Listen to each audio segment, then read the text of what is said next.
Can you believe it? We're back for number 2, Wes. I can't. We had a rack and stack plan, but now it's just a double header. So It's a double. and that's okay. Yeah, we could. Hey, rack and stack. I like it. We could start referring to them as a triple header, I suppose. Yeah, a double header, triple header, single game. I like that. I like that. We'll do that. New little baseball season. Yeah. We had. We'll get our friend Jared on another day. He had a sick kid, so I almost was mad about it, but then I decided that wouldn't be very nice like of me to do, probably. Well, that's a great thing about loving what you do and doing what you love. If we ever have to, reschedule stuff, we're very flexible. We are flexible. I can even touch my toes. I'm glad somebody can. I can't free mine. So. Well, I'm not saying I may have to sit down. I may have to sit down. Yeah, well, yeah, I sit down and touch them. But, I'm very good about one thing on my toes. Not that anybody really wants to hear this, but I irritate my wife, the Dixie chick, a lot because I will use my bare feet to pick up, like if a napkin falls on the floor, I just grab it with my big toe and pick it up and hand it to myself. That's probably really awkward in a restaurant. It is. Why she doesn't like it. Says, why do you have your shoes off? Right. I dropped a napkin on the floor. It happens. What are you gonna do? I'd hate to see when somebody says, "Can you pass the salt?" Yeah, here, hold on a second. I can't get it right for you. I'll hop over on one foot to the next table. Take him the ketchup while I'm at it. Okay. Oh man. Okay. We got Trent, which is way more serious than what you and I are, or maybe not, because I think Trent could get off the rails too. And we always love talking to people from the industry, the building industry, that is. So, hey, how about we just get to him? Let's do it. We got Trent Wagler he's a hybrid. We love hybrids. Yes, we do. Coil guy, coil buyer, and marketing for Graber Post out of Montgomery, Indiana. Who, if you're in the post frame industry, all I got to do is say Graber Post, because in the post frame building industry, if you say Graber Post, that's one of the names out there that if you say Graber Post and you don't know who they are, you're lying because you're not in the industry. That's a fake. You can't be in the industry and not go Graber Post. So let's go bring Trent, because I could do this for another hour. All right, let's bring him on. And plus, besides that, I just dropped a napkin and you don't want to see me try to pick it up. That's right. All right. All right.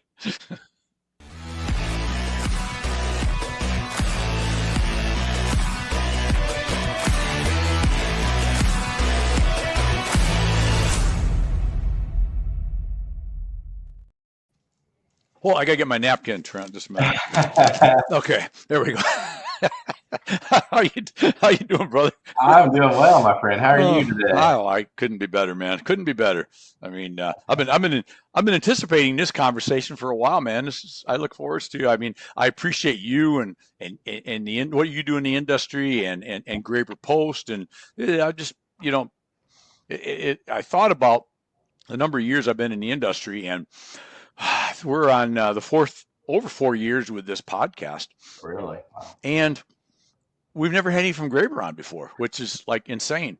And I just realized, based on what I just said, I can now officially call myself official in the industry, because we now actually have Graber on. So you're officially in, my friend. I felt like an imposter and a fake, so now I feel better. Yeah. It's funny. I was actually talking to one of my buddies earlier, just after lunch, and told him that I was going to be on a little podcast today, and who it was with. He's like, oh yeah. He's like, he covers with a lot of people. And I said, yeah, it's actually, this conversation happened probably a year and a half, 2 years ago. We met up somewhere after a show, and you're like, oh, I need to get you on my podcast. Gave you a business card, and I was like, I guess 2 years later, or however long it's been, it's happened. So it's happened. Well, I lost your card. That was the reason, but we won't say it. Wes, edit that out. But no, I just I'm. It's great to have you on, man. So thank you. We see each other at a lot of shows, and it's good to get on and chat the industry. Building Wins Live, we talk about a lot of different things besides just the building industry, even though that's the heart of what we do. But sure. Building wins is all about building wins in general, big, small, medium-sized wins, and wins, right, are not just business wins and sales wins, but they're health and fitness, they're personal, they're spiritual, whatever the wins are, right? Mm-hmm. All wins add up, and they just get on this big win pile, and gotta celebrate them all. Yeah, gotta celebrate them all, big, small. Just celebrate a win. And And so it's a win today to have you on, brother. That's what I'm trying to say. Hey, I'll celebrate it with you. Let's do it. Let's do it. So, hey, tell us who Trent Wagler is and how you ended up at Graber. I know you grew up in the local Montgomery area, Yeah. but tell us about you and your family and how you got started in this crazy, Yeah. wonderful industry. So yeah, obviously my name's Trent Wagler, 30 years old, actually getting ready to turn 31 here July 4th. So I got an exciting birthday. On July 4th, really? July 4th, yep. So gotta kind of get that prepared. But there's something else on that day. Something else going on that day. Yeah, something. I'm not sure what, but normally I celebrate my birthday. Yeah. Oh, great. But yeah, I've been with Gravers right around 12 years. I started in the summer of 13 after I graduated high school. Wasn't really sure. I thought I wanted to go to college, but at that point, I was ready for a small break, I guess, and figured I'd start working, start a little career, and at least kind of figure out from there what I wanted to do. So I actually started in our wood truss manufacturing plant, actually assembling trusses, which is where I got my start. And that eventually led to truss design sales. I did that for probably 3 years, and from there they kind of, I guess, seen some potential for whatever reason. I don't know why, but that led into some. We may never know. We may never know. Some entry level IT stuff, some fixing computer servers, printers, just whatever throughout the plant that might have needed some attention. So I did that for probably a couple years, and then that led into a marketing and advertising role, and then from there that led into the coil side of things. So it's been a good run. They treat me very well, no complaints there, and just a great company to work for. They've been around for over 50 years now, and have no intentions on going anywhere, and hopefully continue the growth that they've had the last 50 years. Yeah, that's awesome. Well, so I wasn't doing host hyper smoke when I said if you are in the industry and you don't know who Graber Post is, you're really not in the industry. That's not an overstatement, is it? No, I mean normally you're somewhere and someone sees the Graber Post logo, they definitely know who you are and where you're from and what you do. Exactly. So give us, and I'm sure you know it, just having grown up in that area and been with the company, for anybody that's really super silly enough not to know, give us the short history of Graber, how they got started. So Graber Post was founded back in 1973 is when the corporation was actually formed. I think it probably started maybe a year or two before that with Glenn Graber and a few guys that he started building post frame buildings. He was basically a contractor. He was sourcing material at that point from a group up in northern Indiana. I can't think of the name right offhand, which is bad. I should know this, but anyway, they were using a metal supplier basically at what we're doing today back then. And I think it was around 1986. He had kind of seen, he was moving a fair amount of material. The volume was there, and obviously he was waiting on material to get delivered, and the time frame and everything just weren't lining up. So he's like, I think I could improve my customer service. I could turn things around quicker. I could save people some money if I would take the jump and add an actual roll former to Graber Post at that point. So that's when he added his first actual panel line, and then from there it was pretty much just history. He just kind of continued investing in the company, adding equipment, adding new products, extending his warehousing, and just kind of build a beast, or I guess is what you would call it. But that's kind of the backstory. There's a lot of obviously missing pieces there, but started out in the metal side, and they added the truss plant where they manufacture their own trusses. From there, they added their nail lamb column building where we're producing our own nail lamb 3-ply, 2x6s, 4-ply, 2x8. We can pretty much customize all of that. So just a lot going on here. More or less any component that goes into a post frame building, metal roof, there's a very good chance it's under our roof here at Graber Post. Right.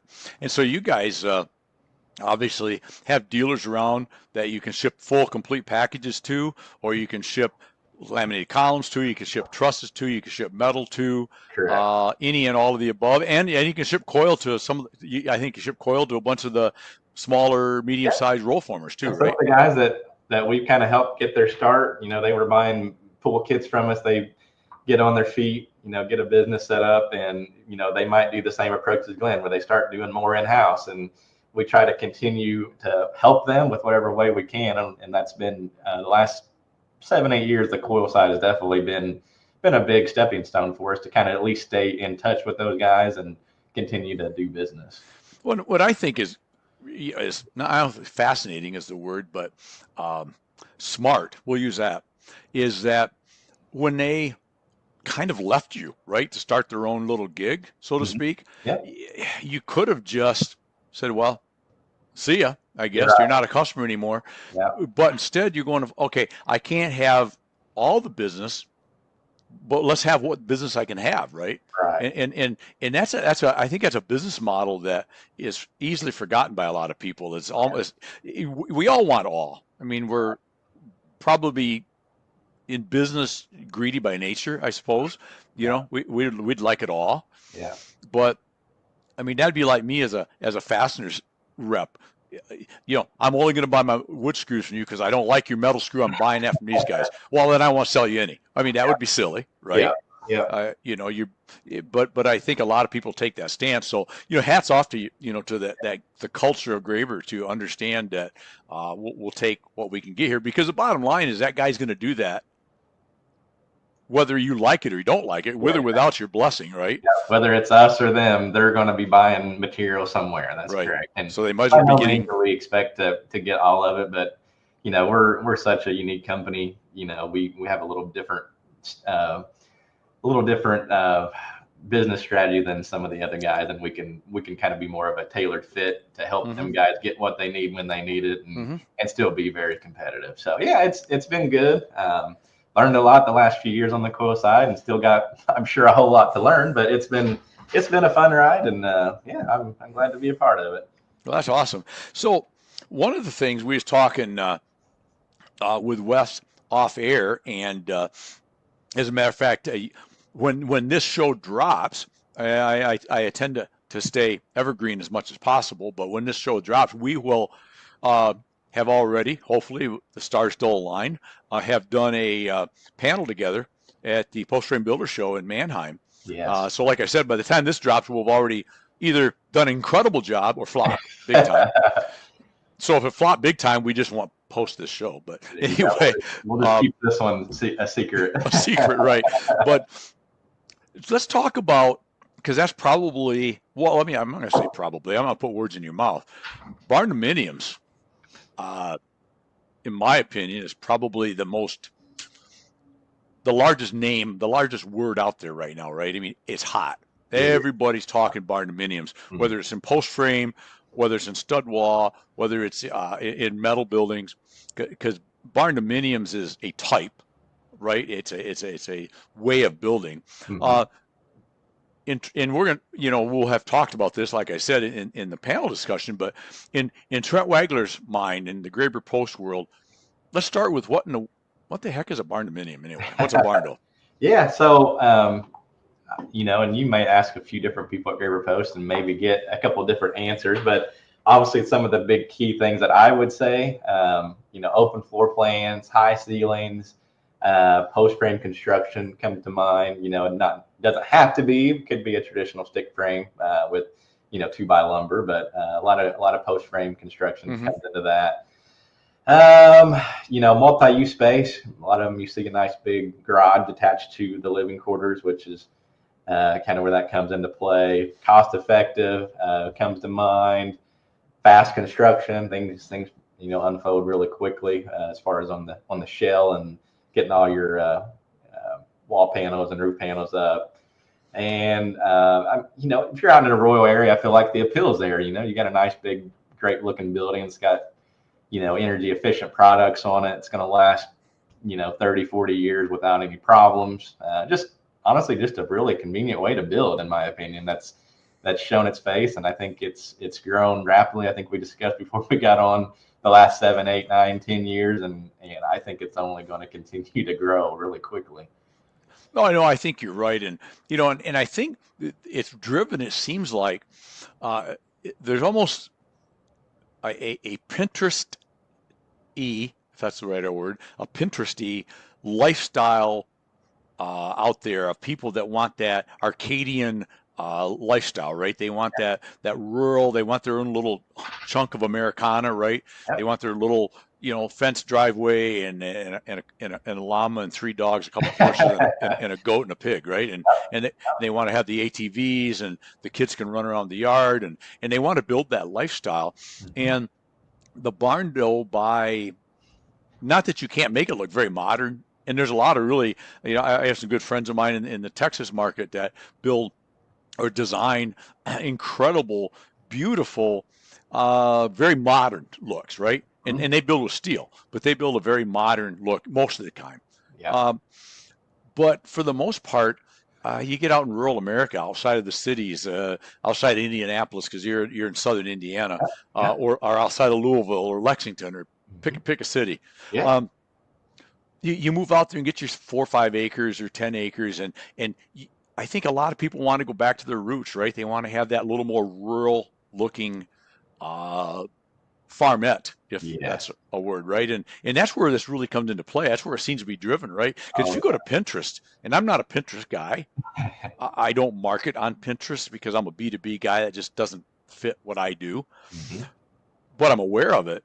Oh And yeah. boy, I mean, that's hot there, right? I mean, honestly, you put in the word barn dominium in Google, and it's just, I mean, page after page after page, and it's just you get pulled so many directions. It's insane, and like I said, I think it's here to stay unless something drastically changes. I think it's here to stay, and it's only going to grow to be bigger. So, Well, and like you said too, is one of the real appeals is quick. Is it's weathered in quickly, mhm. much faster than a struck or a typical standard 2x4 2x6 stud home, right? Yeah, Um, but I think the flexibility of floor plan, right? When you design a 1 or 2 story home, you guys are truss people. You're designing trusses based on load bearing walls. You don't just move that one 9 feet because you changed your mind. That exactly. changes the whole world, right? Yeah, yeah, The beautiful thing about barn dominium is you put up a 60 by 100 foot building and you can move walls, anything you want. You can put the second level in. yeah. You can have open spaces, all kinds of glass on facing out to the ravine, or whatever picturesque thing you want to do. So I mean, there's that real beautiful thing. Um, but and like you said, part of the cost probably savings comes in from that Mhm. quick ease of construction at the start. But there is a point where once the structure's up, it's still a custom home, right? It's It's yeah, you got to have that. So I think it's as hot as it's getting, and it's big out there. Um, I know Wes and we were talking about it. It's not necessarily just because of cost. You can get into the original building for pretty effectively. But if you're going to put high-end cabinets, you're still going to put high-end cabinets. That doesn't change. yeah. If you're going to put Sure. high-end oak floors and ceramic tile and custom baths and all that stuff, that doesn't change, Yeah, right? the price Um, is still going to be the same, whether it's in a barn dominium or if it's a full blown custom home build. Yeah, right. that's very true. But it does give you that nice look, and I love looking at them because Oh man, yeah, there's something about that. I love well, they have the whole end, the roof might be out another 20, 30 feet, and you've got that whole big 60-foot wide undercover area for outdoor living, right? yeah, Throw a little fireplace in there and whatever, and yeah. and and especially in the northern states is great because you could be out there like 3 months of the year or something. I'm just kidding. Maybe not here, but yeah.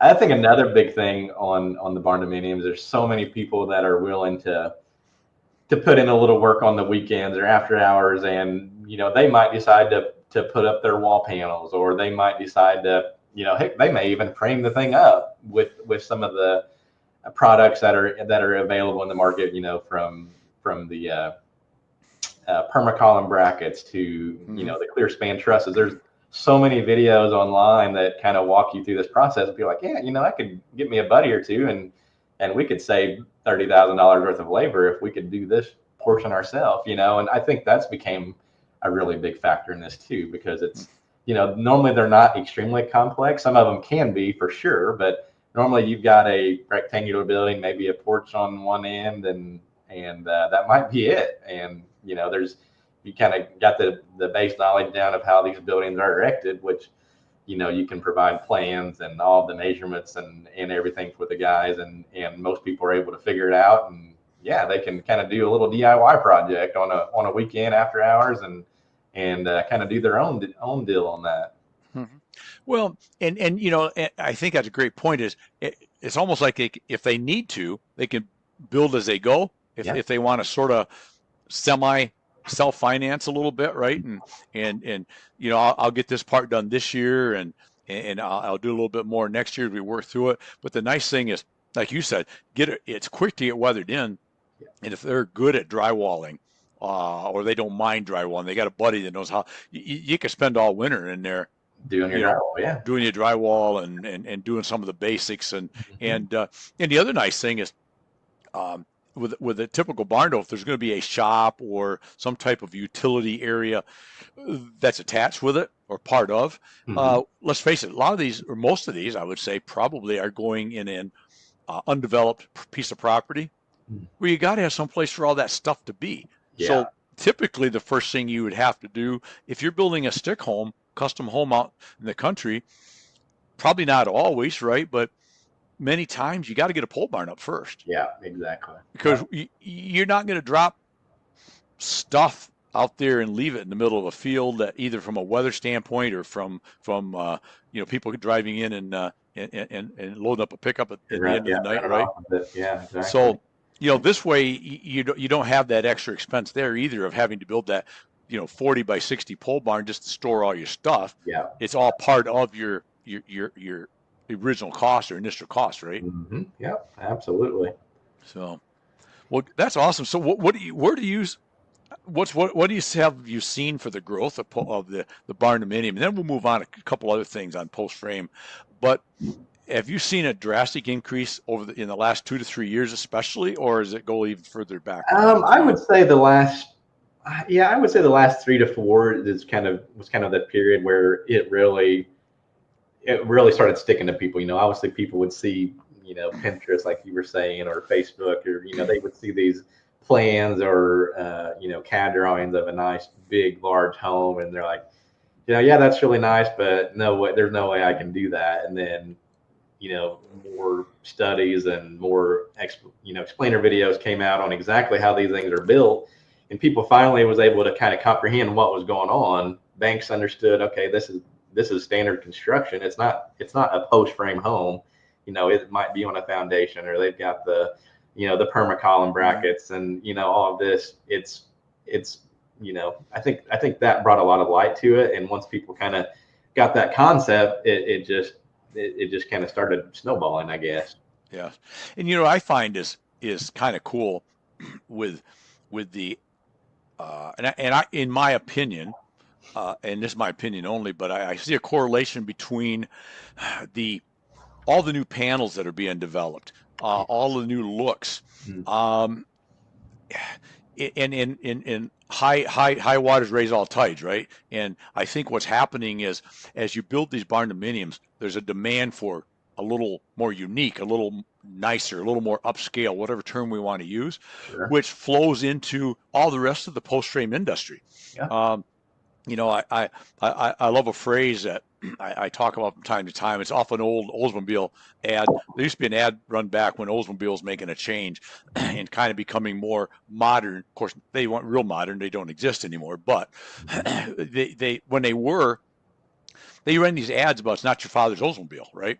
Mm-hmm. And the whole theory was, with actors and people talking about how, we're stylish and we're powerful and we're luxury and we're and not the old just utility car that your dad had. And I feel like that's where we are now, is it's not your father's pole barn anymore, right? Right. Oh, we can still do that. Yeah. I come from an era, Wes was nice to talk about how well preserved I am for an old guy, but I come from an era that galvanized steel roof with nails, neoprene nails, maybe painted sidewalls in turquoise or gold, some of the old colors, right? Yeah. With nails.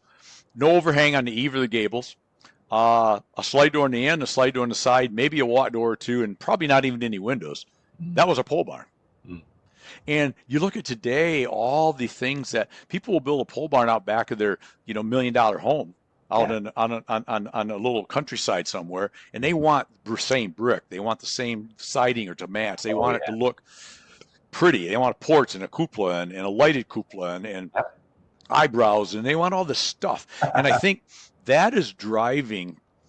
I think a lot of that is being driven by people see what post frame can be Yes. from the barn door part, and Mhm. they're going, I don't have to have as plain a backyard barn, and I don't want that anymore. All of a sudden, if I'm spending 70 grand, I want to spend 85 grand And get what I want. Yeah. because I want this to look pretty, right? I Yep. want it to look nice. And Yep. and do you feel that there's some it's being driven, I think, some by the barn door world, I think, Oh because yeah. People are getting different design trends and things from that and seeing, yes, like you said, it can be done. It's feasible. Which is the beauty of post frame. If you can dream it or draw it, there's a good chance it can be applied to the building. So that's very very flexible on that side of on that. Yeah. So I agree. Um, from when I started on the marketing side, goodness, probably 8 years ago, going out to job sites, getting pictures once they're completed, and the homeowners basically kind of set it up the way they wanted it to be.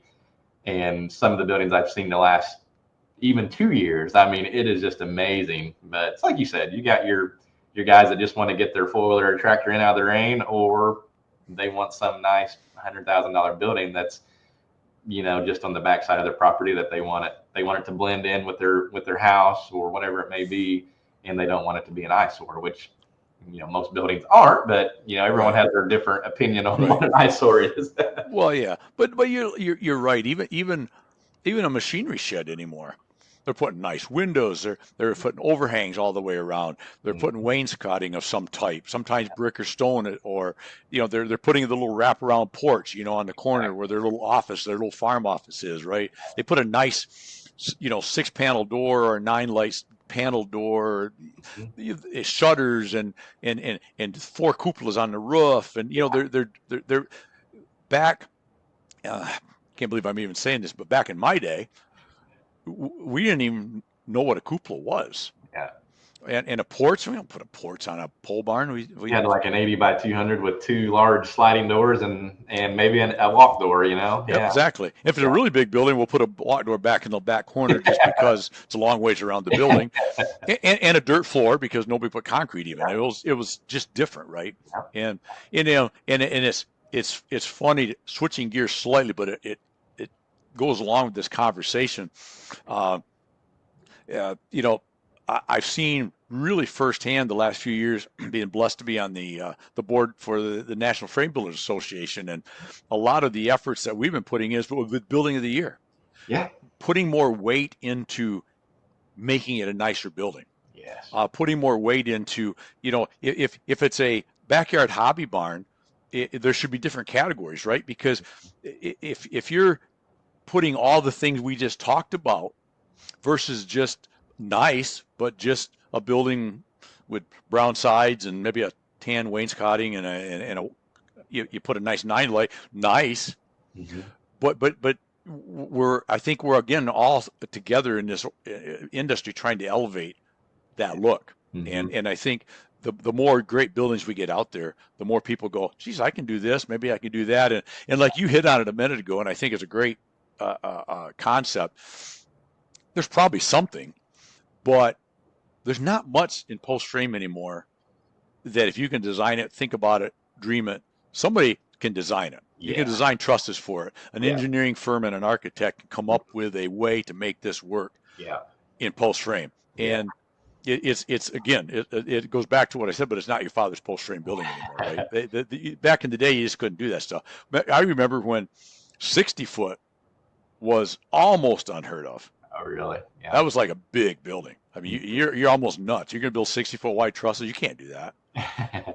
And now that's all day long to every day, right? Oh, yeah, for sure. So Yeah, where do you see, I'm sorry, go ahead. No, I was just going to say we can cap them off at 100 foot is where we got to basically break the stick at. But all of the buildings here at our property, our production facilities are all 100 foot. wood Wow. trusses, a clear span. So yeah, they're massive, but they're doing the job, and yeah, it's amazing what they can do and what they can engineer these days. Yep, it is. So, where does where do you see Graber, and where do you see the post frame industry going the next 10 years? Right. Yeah. You'll be 40 in 10 years, so still a young guy in the industry. Where do you see a guy? Where do you see this beautiful industry being in Yeah, 10 years I from now? honestly, so I was doing a little bit of digging earlier, just crunching some numbers, and I was like getting some numbers on what percentage of homes are metal roofs, and I think the percentage I was seeing out there was 20%, and I feel like that industry has just went bananas. There's so many people are now doing residential metal roofs, whether that be regular panels or if that's a stone coated metal product or something else in that realm there. I feel like in the next 10 years, I wouldn't be shocked to see that at 30% plus. I think that's going to continue to gain traction. There's, more case studies on the energy efficiency that you're adding. A nice standing seam roof on a home, in my opinion, looks fantastic. Some people are against that, but I think there's going to be new profile design. There's going to be, the paint systems, I'm sure, are going to continue to grow that side of it. They're going to probably grow that 40-year warranty that they're on, or maybe the tax credit that you can get when you put it on your house. I feel like that's probably something that's going to be a little more standardized. I know it's kind of came and gone the last few years. Sometimes you get it, sometimes you didn't, but I think that side of things will continue to grow. And then obviously, yeah, we're talking about the barn dominium side. I have no doubt that's going to continue to grow. Right. I think that's just going to be a kind of one of the things that come to mind anymore when a couple is building a home, or I guess it doesn't have to be a couple; it could be anyone. But as long as you're not in any HOA or anything like that, where they have all these different rules and regulations. But if you're out on a property that's secluded, you got a little bit of acreage, I have no doubt that someone's in their early planning stages that if they don't do a barn dominium, I'm going to bet it was discussed and Yes. talked about. Yes. And you hit a point a minute ago, the metal roofs. I think you're 100% right. That growth is going to continue. All the longevity, the warranties, the paint systems, but the panel designs, like you said, we're getting more and more and more panel designs, not only for the roofs but for the sidewalls now, right? Yeah. The board and battens and the different horizontal panels. Horizontal panels, yeah. That whole market has just been goodness. I'm not sure how long we've row form board and batten. It's probably been 4 to 5 years. And every year, like, okay, there's no way we can run more board and batten. And the next year we run more board and batten. It's just insane. And I mean, I can see why. My wife and I built a house 2 summers ago, and that's actually what we installed on our home. And it's just, we love it. Every day I look at it like, man, that is just a nice, seamless looking product. And everyone that comes by, they say the same thing, like, man, what is that? They touch it, feel it. Is that metal? I'm like, yeah, that's metal. And they just, it's just hard for them to wrap their head around it. So I think that's going to continue to kind of be the direction that metal will go, whether it's siding, roofing, the digital print that's coming into play in the last couple of years. I think the possibilities are endless, and I think these bigger players in the game have the capability to continue to grow and fine tune that stuff to just sweep people right off their feet. And anytime you tell people the maintenance and maybe a light wash each fall after the farmers are done in the field, and that's all you got to do, I'm like, man, how could you go wrong? Exactly. So exactly. Well, and you hit on a minute ago, even the advent of like you said, some people don't like the look of standing seam. They'd rather go the lower. Maybe they want the lower cost of a rib panel, or maybe they don't like standing seam, but they love the idea of metal. Yeah. So they go up a painted metal shingle, or they go a stone coated metal shingle. Yeah. At the end of the day, even if those are products that I have little involvement in, I'm glad to see it. Yes. Because I want you to, as long as you put metal on a sum type, we all win. Yep. Because you are as a homeowner, another advocate for metal roofing. Yep. Right. And that's what we just need. We need you to be an advocate as a homeowner. the more of those people you have out there, the more they're going to say, oh yeah, you're telling your neighbors, your family, whoever it may be, about how much you like it. That's taking care of our job right there. They're exactly. spreading the good word, and you just basically got to be there to field the call or order when that time comes. Yep, and supply them the look they want, because everybody, there's places for the, especially out in the rural areas, obviously the rib panel, or the elite panels, if you will, the ones that look like standing seam. There's the actual standing seams in many profiles. Yeah. The stone coated, all these things. The bottom line is, if you're in the metal world, just put metal on your roof. Yes. If it happens to be for me, that's great. But at the end of the day, we still, it's not as big a win, but we still win as long as you put metal on the roof, right? Yep. Absolutely. Because we want all the advocates we can get. So, Yep. Well, Trent, incredible talking to you, my man. Yes. It's only took me 2 years to get back to you. You've got my contact info now. Now we're locked in. Yeah, now we're locked in. We well, as Wes may or may not have told you on pre-show, but there's only two ways you get back on building wins. One is to be so terrible that we got to give you one more shot, because that was just awful. Yep. Or you're so incredibly good that we got to have you back.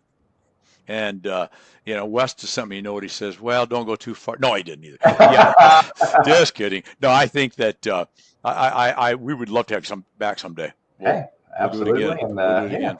Whenever that time comes, I'd be glad to do it. And looking forward to our show here next week. And we'll see how that all goes. Yeah. We'll keep doing fun stuff in the industry together, and we'll see you in. Most might as well get a shame of self-promotion out there. We'll see you in Oklahoma City at the NFBA show coming up next February, which is a long ways away yet, but not as long as you think, because we're 6 months into this year. Then again, we blink a few times, and next thing you know, it's time to go. Yeah, it's time. Time sure flies. It does. Well, I thought about it. We had our June national meeting a couple weeks ago, and we're a lot of conversations on the Oklahoma show, right? Yeah. And my first thought in my mind is, that's a long ways away yet. Yeah, but not really. It's not, right? Especially for show prep. Those things are months and years out, right? Mm-hmm. You don't start planning the next one 3 months before the show, right? Yeah. But it's just amazing as I thought about it. Well, we are June, and that's 6 months, and then we're 2 months into this February. Oh, that's only 8 months away. That's not very long. Because it seems like we were just in Knoxville like yesterday. Yeah, right. Yeah. But that's okay. We keep doing what we do. Well, Trent, again, thank you so much. Thanks for all you do in the industry. Thanks for all you do at Graber. And just thanks for being on and sharing your wisdom. It's been good. Absolutely, Randy. You be safe out there, and we'll see you soon. Well, we'll see you real soon. Chat. Yep. Cheers. All right, buddy. See you soon. Bye, Randy. All right, buddy. All right. Trent with Graber Post out of beautiful Montgomery, Indiana, which I've been there. It's a massive, incredible facility. So anyways, thanks to him for being on. Remember, go out and live it, love it, own it. Love what you do and do what you love. That's what I've been doing today. And go make today your best day ever. Till tomorrow. Cheers, guys.